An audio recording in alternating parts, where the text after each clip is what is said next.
Assalamualaikum warahmatullahi wabarakatuh. Waalaikumsalam warahmatullahi wabarakatuh. Al-Fatiha ila ruhi Sayyidina wa Habibina wa Syafi'ina Rasulillah Sayyidina Muhammad ibn Abdullah Sallallahu alaihi wa ala alihi wa ashabihi wa azwajihi wa dhurriyyatihi la ya'ni rijali bil jannah wa yaqawna bi asrarihim wa anwarihim wa ulumihim wa nafahatihim wa barakatihim fid dini wa dunya wal akhirah wa ja'aluna min hisbihim ويرزقنا محبتهم ويتوفنا على ملتهم ويحشرنا في زمرتهم بالعافية وسلامة لهم الفاتحة. أعوذ بالله من الشيطان الرجيم. بسم الله الرحمن الرحيم. الحمد لله رب العالمين الرحمن الرحيم مالك يوم الدين. إياك نعبد وإياك نستعين اهدنا الصراط المستقيم صراط الذين أنعمت عليهم غير المغضوب عليهم ولا الضالين آمين. بسم الله الرحمن الرحيم. نويت التعلم والتعليم والتذكر والتذكير والنفع والانتفاع والإفادة والاستفادة والحث على التمسك بكتاب الله وسنة رسول الله صلى الله عليه وسلم ودعاء إلى الهدى والدلالة على الخير ابتغاء مرضاته وقربه وثوابه وحسن الخاتمة مع اللطف والعافية وصلاح العاقبة. Bismillahirrahmanirrahim. Alhamdulillahirabbil alamin. Wa bihi nasta'inu ala umuri dunya waddin. Wassalatu wassalamu ala Rasulillah Sayyidina wa habibina wa syafi'ina wa maulana Muhammadin sallallahu alaihi wa ala alihi wa sahbihi ajma'in. Amma ba'du. Qala musanniful kitab Hadratul Syekh Said bin Kiarmiyah rahimahullah wa ghafara lahu wa liwalidayhi wa nafa'ana bihi fid darain. Allahumma aftah qulubana futuhal arifin wa bihikmatika wansur alaina bi rahmatika ya arhamar rahimin. Ila anqal. Apa kita? Kalau nggak salah irodah terakhir. Irodah. Ilmu ya, irodah. Irodah.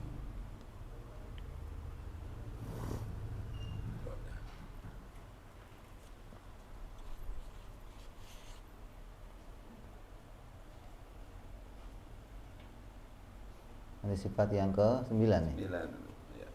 Sifat yang ke-9 yang wajib bagi Allah Subhanahu wa ta'ala adalah sifat ilmu, yaitu wajib Allah mengetahui segala sesuatu tidak dengan hati. Mustahil juhul. Maksudnya mustahil Allah bodoh. Artinya mustahil Allah tidak mengetahui tentang suatu perkara. Ini yang wajib kita imani dari sifat ilmu bagi Allah Subhanahu wa ta'ala.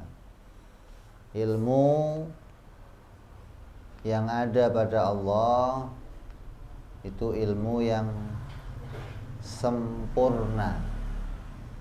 Sempurna itu maknanya tidak nambah lagi dan tidak berkurang. Itu namanya sempurna.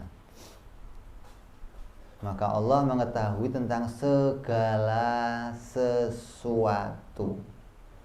Baik sesuatu itu tentang yang wajib, tentang yang mustahil, maupun tentang perkara yang jaiz.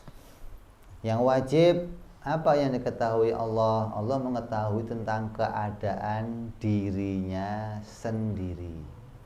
Semua sifat-sifat Allah yang wajib itu diketahui sendiri oleh Allah. Nah, jangankan Allah yang dia aja tahu sifat wajibnya Allah, masa Allah nggak tahu? Ente tahu Allah wajib wujud, wajib qidam, tahu? Tahu. Allah wajib bako, Allah wajib mukhalafah. Kamu aja tahu, masa Allah nggak tahu? Maka Allah mengetahui semua sifat-sifat dirinya yang tidak terbatas. Nah, ilmunya Allah tidak terbatas. Jadi semua sifatnya Allah, semua kamalatuhu ta'ala, kesempurnaannya Allah diketahui oleh Allah itu sendiri. Ini yang wajib. Wajib, segala perkara yang wajib diketahui oleh Allah. Begitupun perkara yang mustahil. Apa itu yang mustahil? Kebalikan dari perkara yang wajib, lawan dari perkara yang wajib. Maka Allah mengetahui segala perkara yang mustahil bagi dirinya. Allah mustahil tiada, mustahil berawal, mustahil mati, mustahil bodoh, mustahil. Semua yang mustahil, yang mengurangi derajatnya Allah, yang mencacati, maka diketahui oleh Allah Subhanahu wa ta'ala, yang jumlahnya tidak terbatas. Terus Allah mengetahui pula tentang perkara yang jaiz, yang wajib tentang dirinya diketahui, yang mustahil tentang dirinya diketahui. Begitupun tentang perkara yang jaiz. Apa yang jaiz? Yang jaiz adalah yang menyangkut tentang ciptaan Allah. Maka Allah mengetahui tentang segala perkara yang jaiz, baik itu wujudnya, baik itu tiadanya, sifat-sifatnya, semua keadaannya perkara yang jaiz, yang akan ada, yang akan tiada, yang tidak akan ada. Ini semua diketahui oleh Allah Subhanahu wa ta'ala secara terperinci. Artinya terperinci secara detail, atau satu per satunya perkara itu diketahui secara jelas oleh Allah. Jangan sampai kita meyakini seperti pahamnya orang-orang Mu'tazilah yang mengatakan Allah tahu tentang perkara jaiz seluruhnya tapi secara ijmal. Allah tahu di langit banyak bintang, ya banyak doang. Berapa jumlahnya? Pokoknya banyak. Allah tahu di laut banyak pasir, jumlahnya berapa? Pokoknya banyak. Kalau hanya tahu jumlahnya banyak, berarti pengetahuannya sama dengan makhluk. Nah, kita nanya, kalau pasir di laut itu dihitung, bisa nggak? Bisa nggak dihitung? Pasti ada hitung. Kalau ada hitungannya, berarti bisa diketahui. Bagaimana Allah nggak mengetahuinya? Gitu loh. Ini mustahil. Ikan yang ada di laut, jumlah bulu yang ada pada kambing, jumlah segala yang muncul yang diciptakan oleh Allah, maka secara terperinci Allah mengetahuinya satu per satu tanpa ada yang terlewat, tanpa diketahui hanya secara ijmal. Seperti Allah mengetahui pula keadaan yang tidak terbatas yang akan terjadi di surga nanti. Kalau di dunia kan waktunya masih terbatas. Oh, di dunia memangnya 1000 tahun, atau di dunia 10.000 tahun, atau kata orang-orang filsafat berapa juta tahun.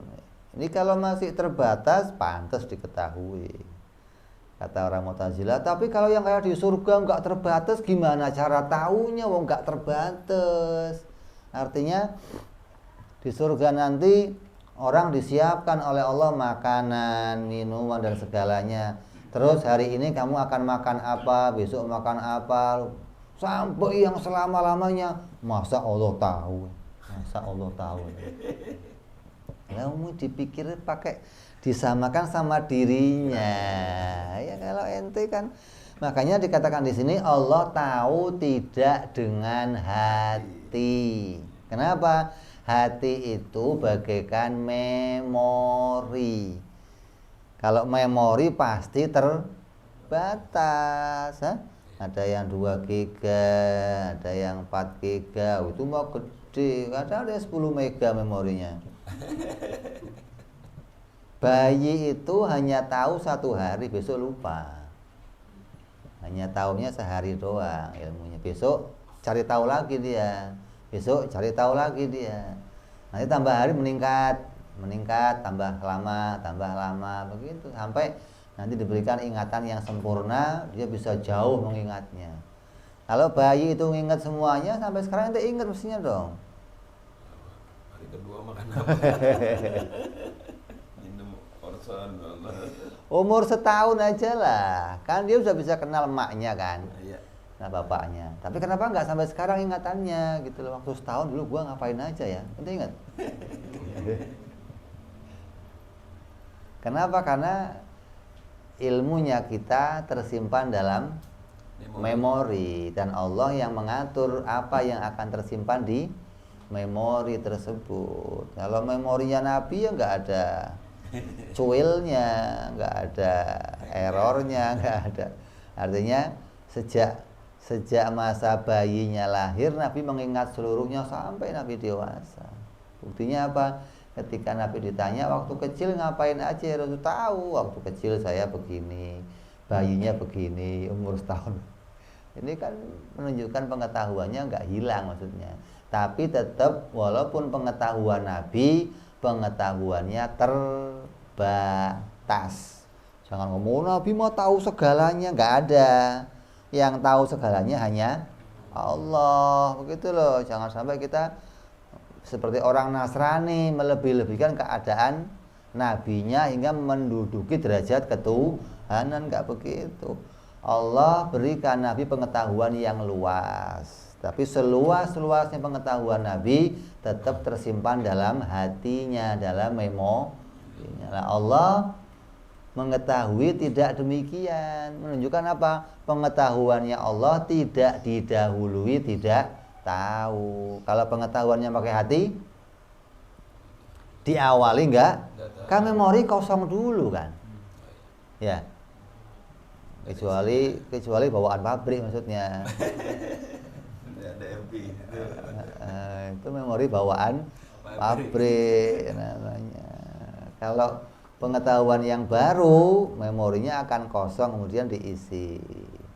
Nah, kita wajib iman bahwa ilmunya Allah tidak tersimpan dalam hati. Maknanya jangan digambarkan bahwa Allah itu mengetahui sesuatu yang tadinya pernah nggak tahu, nggak begitu. Enggak. Allah mengetahui segalanya, yang wajib, yang mustahil, dan yang jaiz. Artinya apapun yang mungkin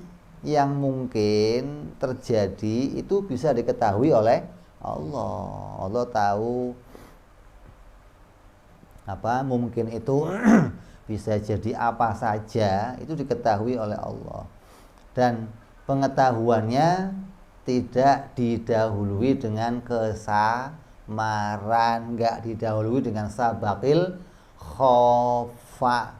Kalau kita ilmunya didahului dengan kesamaran, didahului dengan kebodohan, lalu baru punya pengetahuan. Maka ini harus kita pisahkan, jangan sampai kita mengenal sifat Allah masih mempersamakannya dengan sifat makhluk. Mustahil Allah juhul. Maknanya mustahil ada satu perkara yang tidak diketahui oleh Allah. Satu saja. Kalau ada satu perkara yang tidak diketahui oleh Allah, maka Allah disebut juhul. Beda sama kita.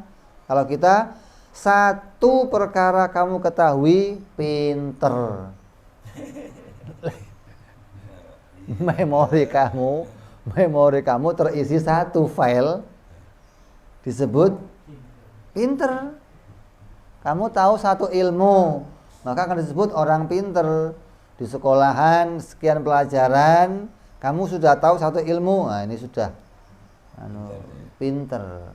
Maka nggak bisa kamu katakan, oh ini mah orang pinter itu ya harus tahu semuanya. Oh itu pada Allah.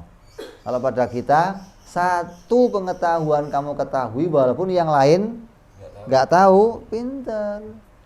Beda sama Allah. Allah tahu semuanya. Ada satu nggak tahu selingkuhanmu siapa namanya? Nggak tahu selingkuhanmu namanya. Allah nggak ngerti selingkuhannya si Rijal siapa. Namanya apa? Juhul. Jadi kita bedakan ini. Kalau makanya kamu nggak bisa nyebut orang, goblok, nggak ngerti tentang satu perkara, artinya nggak ngerti bahasa Inggris lu goblok, tapi gue ngerti bahasa lain bro. Gue ngerti bahasa preman, gue ngerti bahasa Jawa, gue ngerti bahasa. Dan kamu nggak bisa nyebut Sayyid Muhammad Maliki itu goblok. Kenapa? Nggak bisa bahasa Indonesia. Nggak bisa. Kenapa? Bukan hanya gara-gara nggak ngerti satu hal disebut bodoh. Itu pensifatan yang ada pada Allah yang begitu. Apabila ada satu yang Allah nggak tahu, maka dia juhul, dan itu hukumnya mustahil. Kalau pada kita tahu satu perkara saja, kita dihitung orang yang punya pengetahuan, walaupun memang ilmunya terbatas. Tahu tentang hal ini sedikit, tahu ini sedikit, tahu ini sedikit. Makanya Allah katakan apa? Wa ma utitu minal ilmi illa qalila. Apa? Wa yas'alunaka 'anir ruh. Qulir ruh min amri rabbi wa ma utitum minal ilmi illa qalila. Dan tidak aku beritahukan kamu tentang suatu pengetahuan kecuali hanya sedikit. Artinya Allah kasih tahu kamu tentang ruh sedikit, tentang bahasa sedikit, tentang alam sedikit, tentang diri kamu sedikit. Kenapa kok sedikit? Memorinya terbatas. Bisa enggak diberikan seluruh pengetahuannya Allah? Ya enggak muat tempatnya. Memori kita untuk menampung itu enggak muat.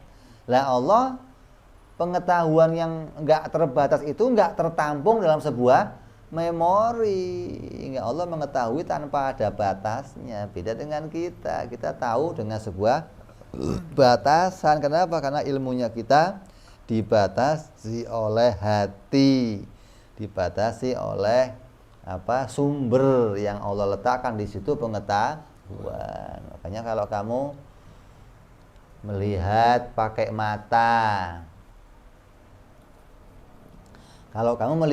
mata, sebenarnya mata kamu itu nggak bisa memahami apa-apa. Kalau kamu lihat ini warnanya putih, ini putih, kamu lihat warna hijau, kamu tahu ini hijau, ini kuning, itu bukan mata yang tahu, hati kamu yang tahu. Kalau ada orang kok punya mata jelalatan, bukan mata yang jelalatan, hatinya jelalatan. Mata tinggal suruh merem ya nurut, suruh melek nurut. Mata itu alat, ibarat senter. Anak kecil suruh pegang senter, dimainin kemana-mana. Senter bukan senter yang salah, senter mah nurut aja. Mau disuruh nyorot apa? Itu yang megang senter itu yang bermasalah. Artinya kalau hati kita itu bermasalah, maka nanti semua alat yang ada pada indera kita juga bermasalah. Artinya dipaksa suruh mengikuti apa yang menjadi kemauannya si hati. Karena hati ini rajanya kita. Makanya Allah letakkan pengetahuan kita di dalam hati. Kenapa? Karena hati itu, sumber hati itu tempatnya raja bersemayam, tempatnya semua kontrol diri kita itu ada. Kalau diceritakan ada satu darah hitam yang menjadi tempatnya iblis untuk masuk, karena di situ dia akan bisa bisikin hati. Maka hati itu nanti akan bisa punya dua pendapat yang masuk, bisa pendapat dari setan, bisa pendapat dari akal. Nah, kalau akal yang didengarkan masih mending, kalau setan yang didengarkan mendukung nafsunya. Nah, kita harus tahu bahwa apabila kita mengetahui satu hal, maka disebut kita mengetahui. Kalau bagi Allah, apabila tidak tahu satu hal, maka disebut juhul. Terus pengetahuan itu ada beberapa macam. Ada ilmu nadhari, ada ilmu daruri, ada ilmu badihi. Ilmu daruri apa? Ilmu daruri itu ilmu yang nggak usah pakai mikir. Taunya nggak usah pakai mikir. Kalau ilmu nadhari itu mengetahui sesuatu harus didahului dengan mikir. Contohnya nggak usah mikir apa? Anak kecil semuanya juga tahu kalau satu itu setengah dari dua. Ini satu, ini ada dua bagi, ya ini satu, ini satu. Kalau satu itu setengah dari dua. Anak kecil tahu nih, namanya ilmu daruri. Tiap benda pasti punya tempat. Itu nggak usah dipikir, kenapa? Kelihatan. Ada lagi ilmu nadhari, kalau nggak dipikir nggak tahu, cari dalil dulu apa buktinya adanya Allah. Kenapa nggak kelihatan? Setelah lihat, oh ada langit, ada bumi, tadinya nggak ada, terus pasti Tuhan ada nih. Kenapa? Setelah adanya bukti, setelah adanya dalil, namanya ilmu nadhari. Seperti apa? Mengenal sifat Allah, berilmu Allah wajib hidup, Allah wajib kudrat, Allah wajib iradat. Taunya kita setelah berpikir, setelah mencari dalil. Terus yang ketiga ada lagi ilmu badihi. Taunya setelah uji coba. Nih, garam coba asin. Kalau garam mau kamu cari tahu asin apa enggaknya dipikir, bisa enggak? Dinadhar umumnya. Ini dalilnya apa ya? Ini garam ini asin apa? Bisa? Enggak bisa. Paling keluarnya tanda tanya di sini nging gitu doang. Enggak ada jawabannya, enggak ada. Kenapa? Karena bukan jalannya, jalannya harus dicoba. Nah, termasuk ilmu badihi, ilmu yang nggak usah, ilmu yang pakai uji coba, itu termasuk bagian ilmu daruri. Badihi itu termasuk ilham, nggak usah mikir, itu ilmu daruri. Ilham nadhari kan? Makanya kenal Allah itu nggak bisa pakai ilham, nggak bisa pakai badihi, nggak bisa pakai daruri, nggak bisa. Karena Allah harus pakai nadhari, harus dipikir, harus pakai dalil. Jadi ada ilmu yang namanya ilmu badihi. Seperti apa? Ilmunya kedokteran, itu ilmu badihi. Uji coba, ini campur ini jadinya begini, ini campur ini jadinya begini. Kayak sekarang orang lagi cari obat corona, diapain itu? Diuji coba. Uji cobanya kemana? Monyet. Maka sekarang monyet langka, habis buat uji coba corona. Kalau sudah habis monyet, ente gantinya. Jadi hati-hati buat uji coba. Kalau nggak dicoba gimana? Nggak bisa. Ini obat buat corona, semua akan nanya, sudah dicoba belum? Nanti mau ngomong ini obat kanker, udah dicoba belum? Ya ini mau dicoba, lu aja sendiri ya. Jangan ke gua. Jadi kalau nggak dicoba malah nggak bisa. Jadi ada ilmu yang untuk tahunya itu dicoba dulu, namanya ilmu badihi. Jadi pada diri kita ada 3 macam ilmu ini. Ada yang nambahin lagi, ada ilmu apa? Dzaruri, nadzori, badihi. Ada lagi ilmu yang dengan gerakan. Artinya untuk tahunya cukup membuka mata. Nggak usah dicoba, nggak usah, tapi harus pakai apa? Aktivitas. Harus pakai gerakan, harus pakai jalan. Ini kalau nggak keluar rumah, nggak tahu siapa yang lewat gitu loh. Ini bukan uji coba, tapi pakai harokahnya badan kita, pakai gerakannya badan kita. Nah, kesemua ilmu itu mustahil bagi Allah. Allah mustahil ilmunya demikian. Nah, kalau saya katakan Allah itu ilmunya kan nggak pakai mikir, Bib, boleh nggak? Allah tahu tentang segalanya, mikir nggak? Zaruri berarti.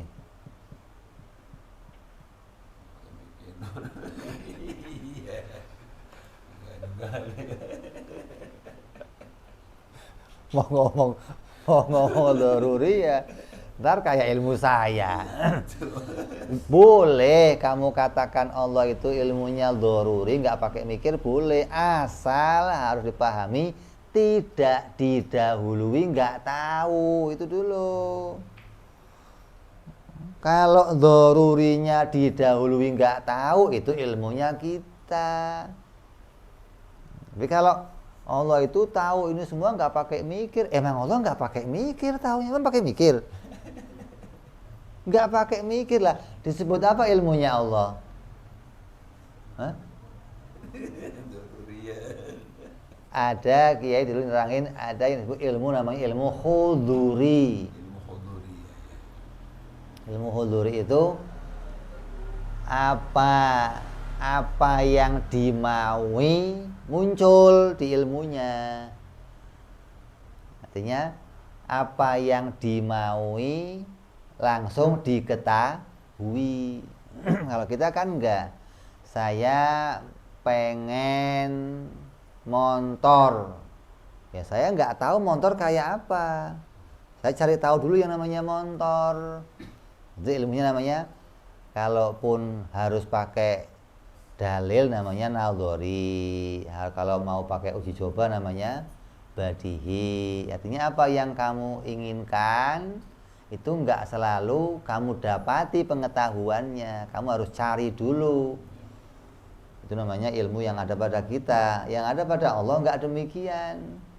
Apa yang Allah kehendaki bikin gunung, ya jadi gunung, Allah tahu gunung. Bikin orang, Allah tahu orang. Enggak usah pakai mikir.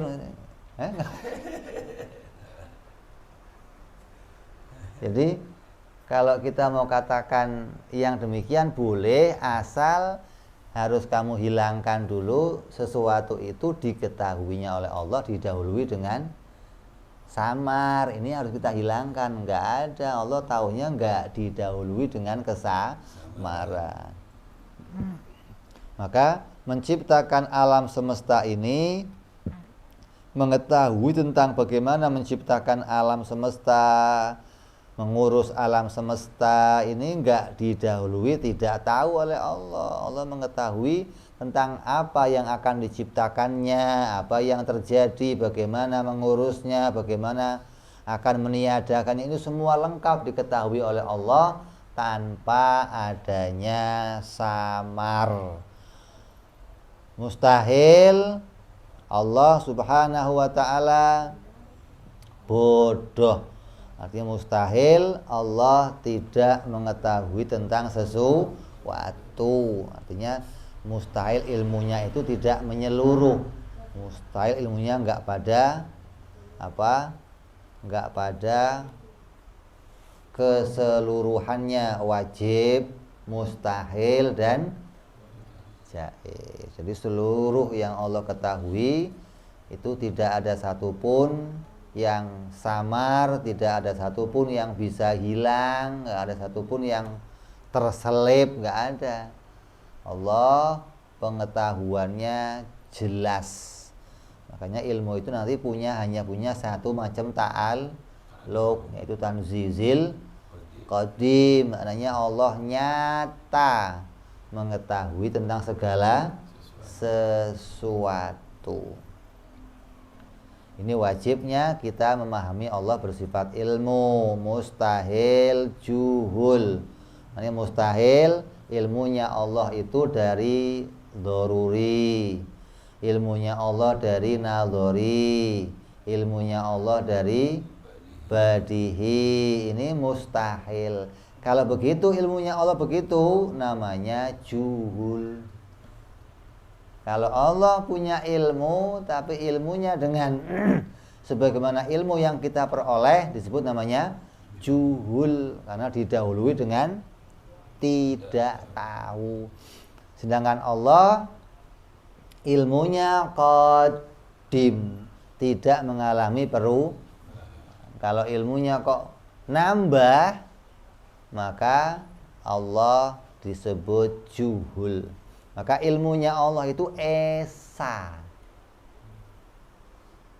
Ilmunya Allah enggak banyak. Kalau ilmu kita banyak. Itu banyak mana?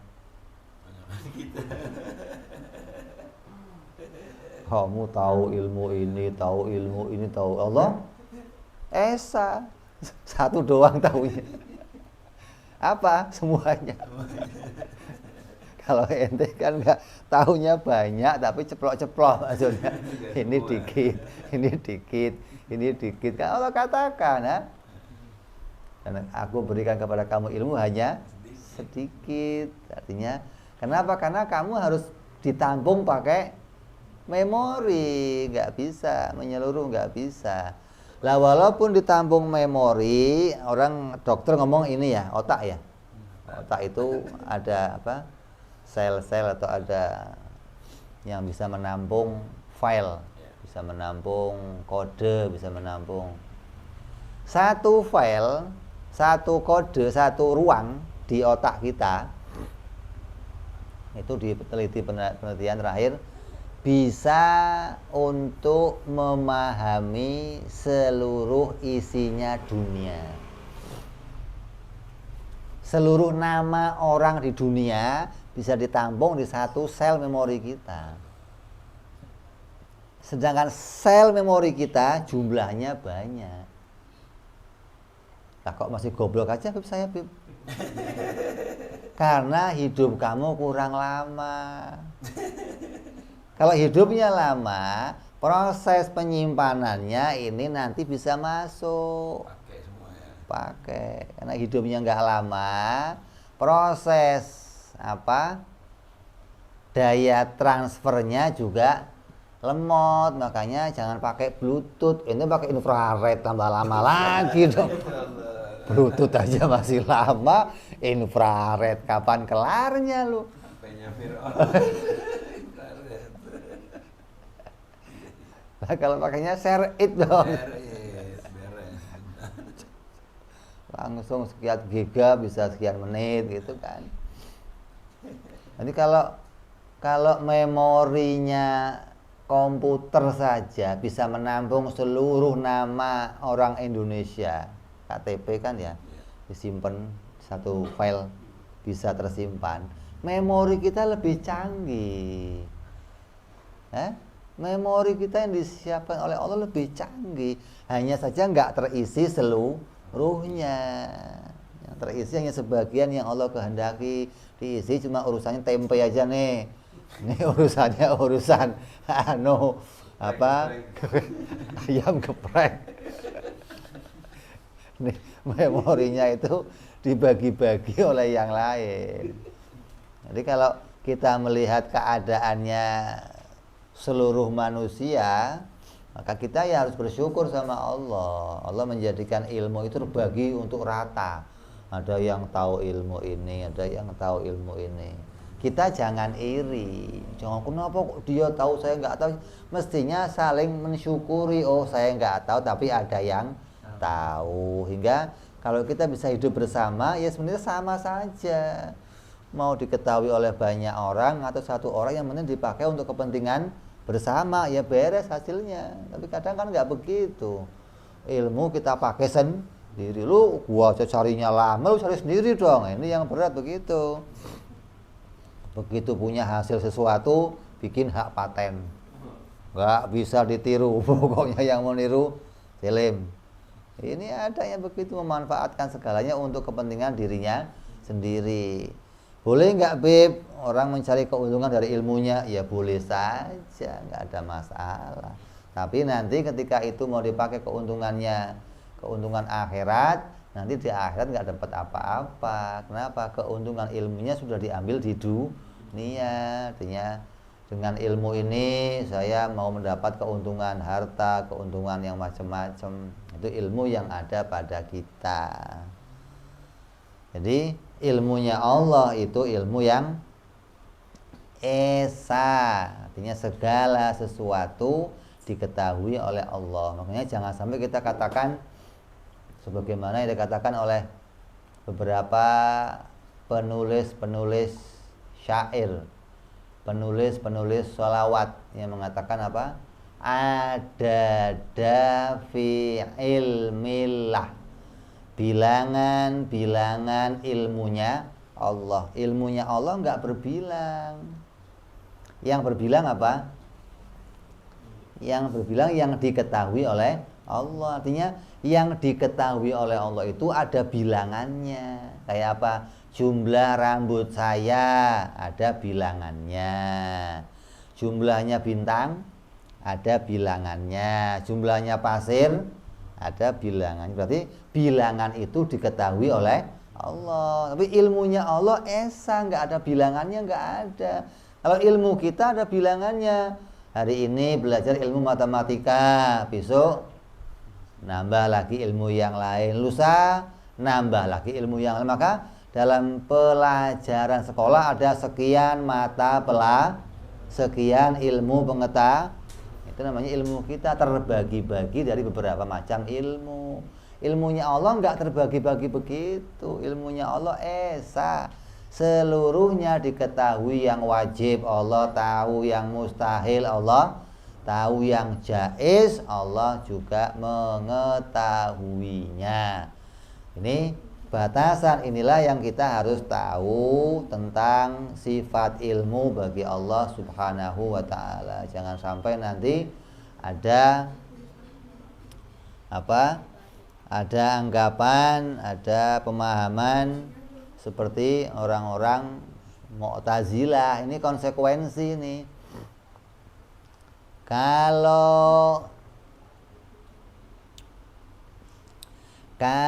Allah itu melepaskan diri kita, Allah melepaskan diri kita, artinya diri kita diberikan oleh Allah kekuatan, diberi baterai, diberi kemampuan, terus dilepaskan untuk bekerja sendiri. Maka kalau begitu Allah tidak tahu apa yang akan terjadi. Ini nanti fulan akan masuk surga atau neraka?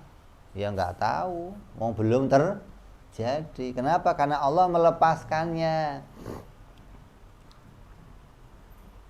Allah tidak mengurus segalanya sesuai dengan ilmunya.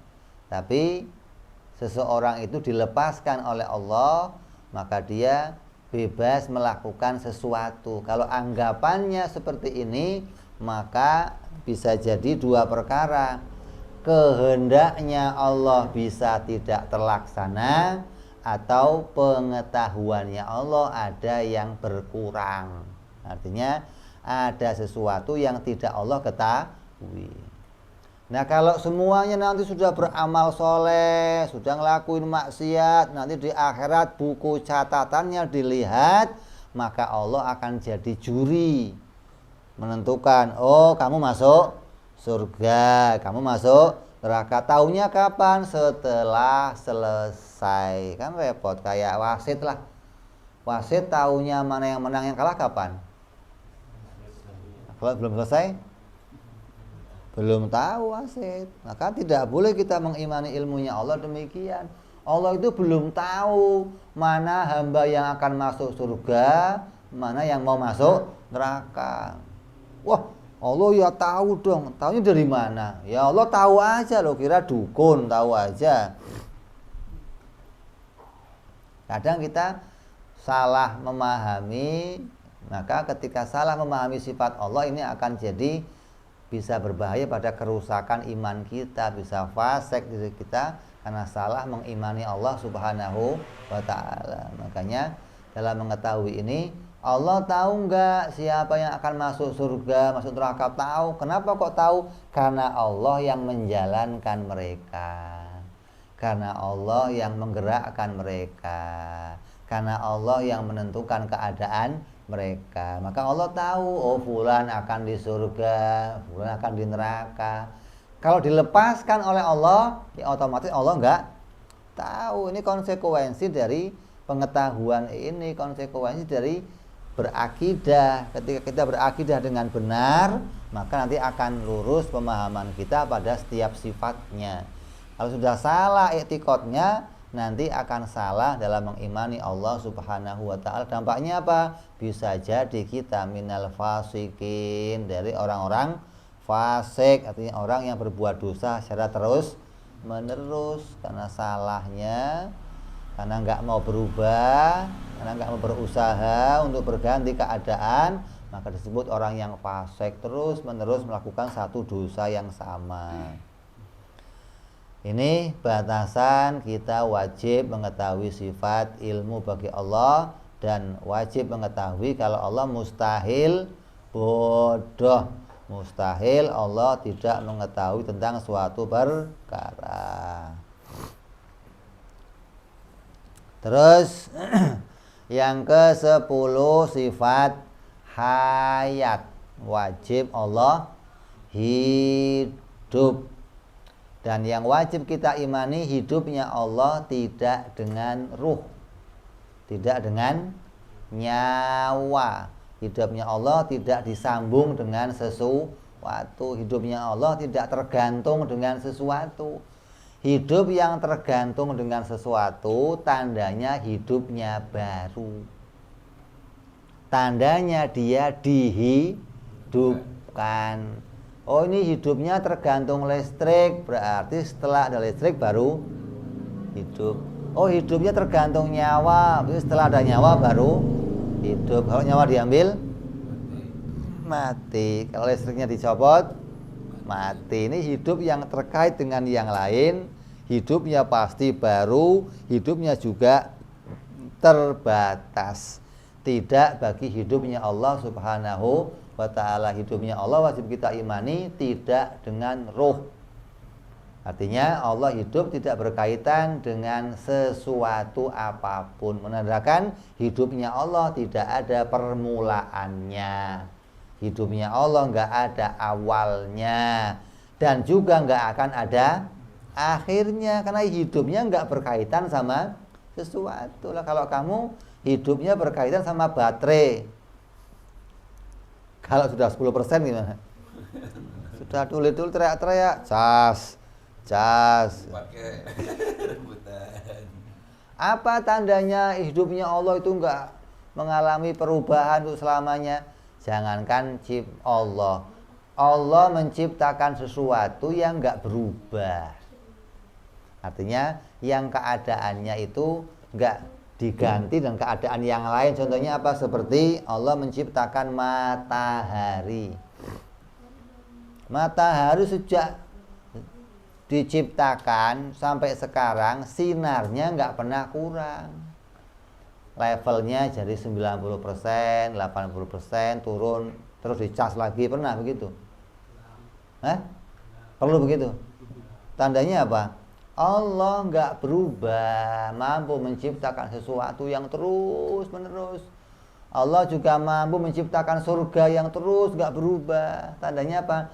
Hidupnya Allah itu bukan hidup yang mengalami perubahan. Maka dia kemampuannya Allah nggak mengalami perubahan, kehendaknya Allah nggak mengalami perubahan, ilmunya nggak mengalami, dan hidupnya pun nggak mengalami perubahan, hingga dia bisa menciptakan sesuatu yang tidak mengalami perubahan, terus langgeng dengan keadaan yang sama bisa. Kalau kita kan enggak, bikin sesuatu ya lama-lama redup, mati, bubar, hancur.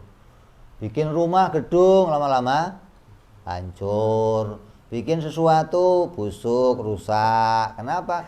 Karena hidupnya kita sendiri nggak langgeng. Kadang kitanya masih hidup, barangnya sudah hancur. Oh, ada yang orangnya sudah mati, barangnya belum hancur, ya juga akan hancur. Ini mau bicara tentang bahwa hidupnya Allah tidak tergantung pada sesuatu apapun. Mustahil Allah maut, mustahil Allah mati. Artinya mustahil hidupnya Allah tidak selama-lamanya. Mustahil hidupnya Allah tidak langgeng. Mustahil hidupnya Allah itu ada batasnya. Gimana sih kok hidup ada batasnya? Wong hidupnya Allah nggak terkait sama sesuatu, maka itu mustahil. Kalau hidup kita itu ada batasnya. Lah di surga kan nggak ada batasnya, Bib, karena dilanggengkan oleh Allah, diteruskan oleh Allah. Walaupun di surga itu nggak ada batasnya, tapi keadaan kita tetap terbatas. Sewaktu-waktu bisa dimatikan, sewaktu-waktu bisa dihancurkan.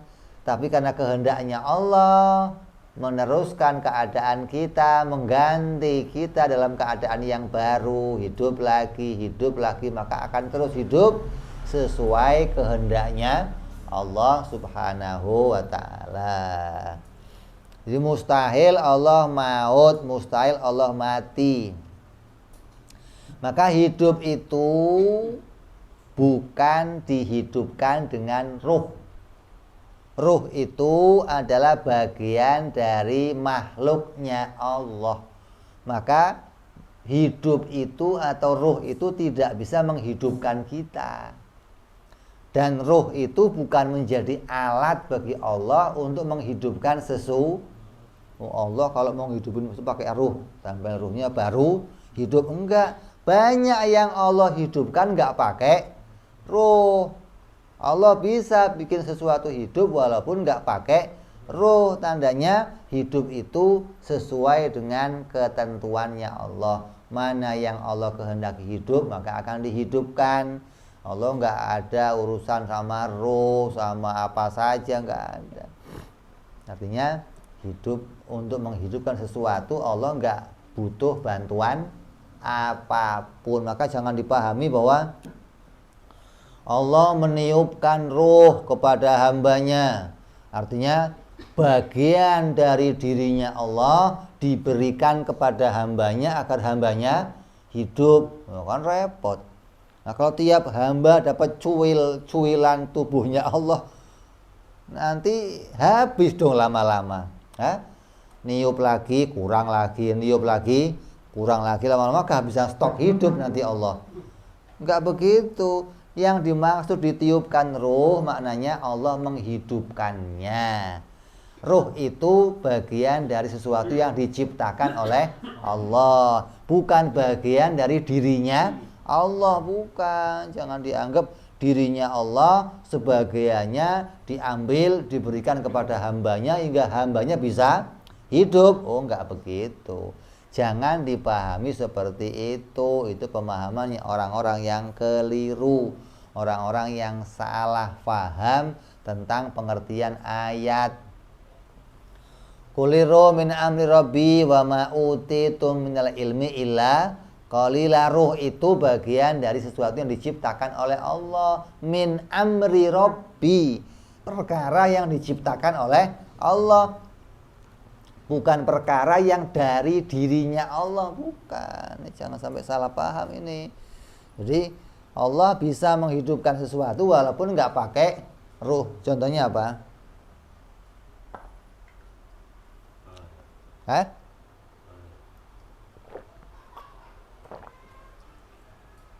Air hidup. Air hidup enggak? Maksudnya hidup. Sesuatu yang dihidupkan Allah enggak pakai ruh. Contohnya apa?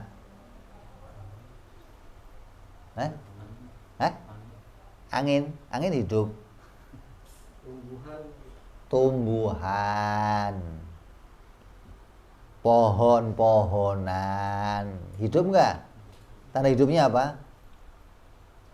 Tanda hidupnya apa? Berkembang. Bukan keluar bunganya, bukan. Maksudnya tumbuh. Mengalami perubahan fisik. Tambah besar, tambah tandanya dia hidup. Lah kalau ruh, kalau pohon kamu mau tambah biar banyak, ada yang dicangkok, ada yang di stek, potong, tancap kayak pohon singkong. Ya. Singkong itu dipotong-potong jadi kecil-kecil, tancap, tumbuh semua jadi singkong. Pakai ruh enggak? Lah kalau jari kamu dipotong-potong, tancap, tumbuh enggak? Kenapa enggak tumbuh? Karena untuk hidup perlu ruh, gitu loh. Kalau nggak ada ruhnya, ya nggak bisa hidup. Wong kamu ditanya nih, ruh kamu ada berapa? Ya ada satu. Di sebelah mana? Kepala, apa di kaki, apa di tangan, di perut, kan repot. Oh ruhnya di kaki, Beb. Kakinya potong, masih hidup. Gimana sih kamu? Katanya di kaki. Lah, kalau ruh itu menjadi alat, maka berarti semuanya harus hidup dengan ruh. Tapi Allah bisa menghidupkan sesuatu nggak pakai ruh. Dan semua yang berurusan sama ruh, ini urusan kematiannya sama malaikat Israel. Walaupun itu semut, walaupun itu nyamuk, semuanya yang hidup pakai ruh, kematiannya berurusan sama malaikat Israel. Hingga para malaikat, para jin hidupnya pakai ruh. Tapi jangan dipahami ruh menjadi alat bagi Allah. Tidak, Allah bisa bikin hidup walaupun nggak pakai ruh. Ya, ini yang wajib kita imani. Jadi hidupnya Allah tidak tergantung pada sesuatu apapun, beda dengan hidupnya kita. Hidupnya kita itu bukan aslinya hidup. Kenapa? Karena dikaitkan sama sesuatu, maka kita itu dihidupkan. Yang asli hidup hanya Allah subhanahu wa ta'ala. Mustahil maut, mustahil Allah mati.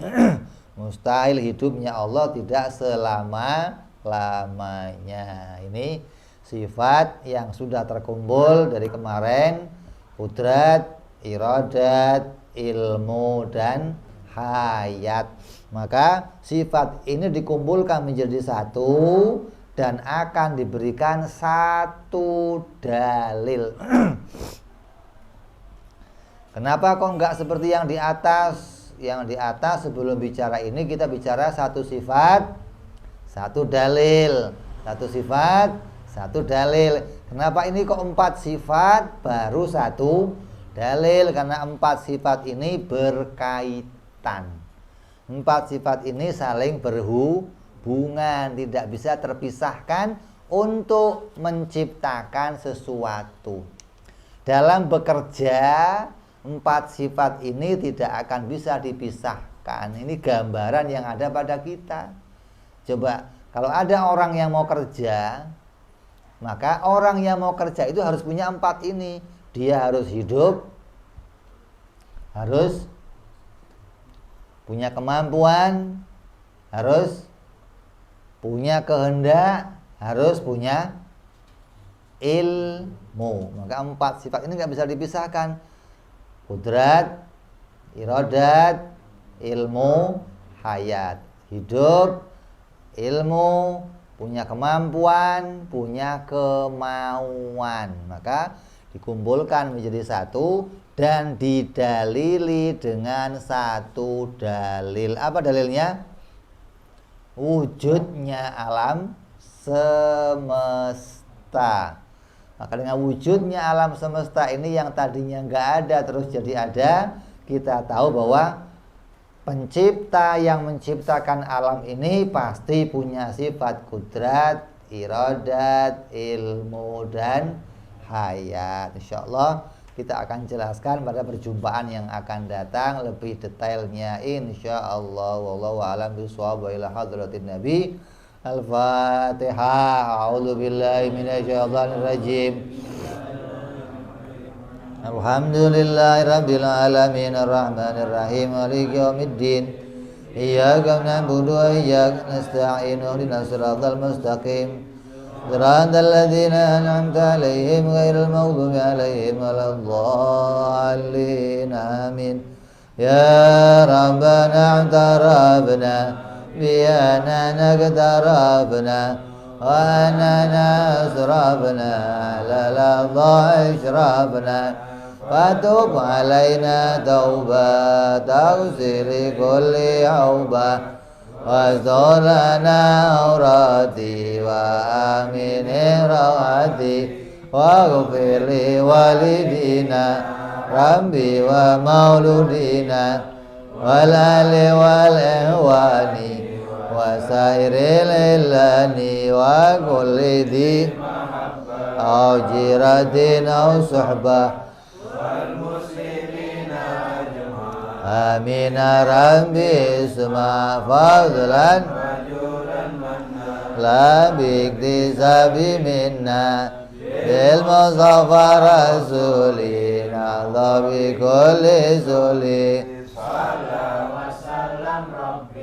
عليه أنت الحبي وآله وصحبه داد قصي صحبي والحمد للإله في البدء والثناء سبحان ربك رب العزة عما يصفون والحمد لله رب العالمين. Assalamualaikum warahmatullahi wabarakatuh.